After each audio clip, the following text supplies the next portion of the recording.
I know many of you have made a statement like this that is very similar. You've probably said something like, oh, the gas prices are stupid high, right? Because of a stupid regime. Well, how about I read a portion of an article in the Epic Times that talks about the Chevron CEO who slams the current regime in office because it would seem as though their political rhetoric is attempting to destroy their industry. Let me read the first few paragraphs of this, and you be the judge of what's going on, and there is some commentary to come. So here we go. The CEO of Chevron sent an open letter to President Joe Biden after Biden sent a letter suggesting that oil companies could face consequences and accusing them of not doing enough to increase refining capacity. Now, by the way, I'll just stop and just make this comment. How dumb is that?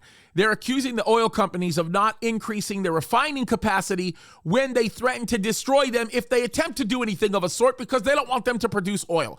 Talk about backwards, right? You destroy the XL oil pipeline by the stroke of your pen the first few minutes, and you think that these people are going to cooperate with you because you're trying to destroy them? That's like going to the guy that just tried to kill you and said, "Can I pay you to hire me or hire you to protect me?" No, they gonna kill you after they take your money. So Mike Wirth, in the letter, that's the CEO of Chevron, called on the White House to end its hostilities toward the oil industry, saying there needs to be a change in its approach and policies before gas prices can drop. He says this, quote, "Addressing this situation requires thoughtful action and a willingness to work together, not political rhetoric." And the CEO added by saying, "Your administration has largely sought to criticize and at times vilify our industry." By the way, I just want to simply say he's being very kind by accusing this current regime of vilifying their industry. They've gone beyond vilifying their industry. They are making their industry look like it is satanic, yet they are the number one consumables of their industry. Yes, ladies and gentlemen, it is the ruling class that puts out more of a carbon footprint than any single one of us piddly little people. I'm not so little, but you kind of get the idea. Folks, this is crazy. This is insane. And by the way, this is Antichrist-like behavior because the spirit of Antichrist continues to inspire the current administration that is in office. Make no mistake about it, folks.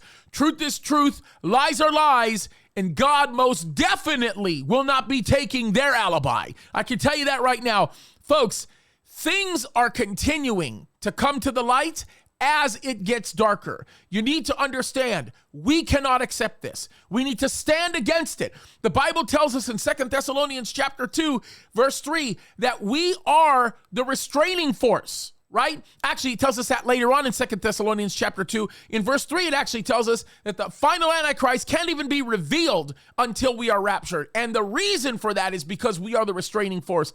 We, Christians, filled with the Holy Spirit, act as the restrainers to keep this evil from coming into full fruition. What does that mean?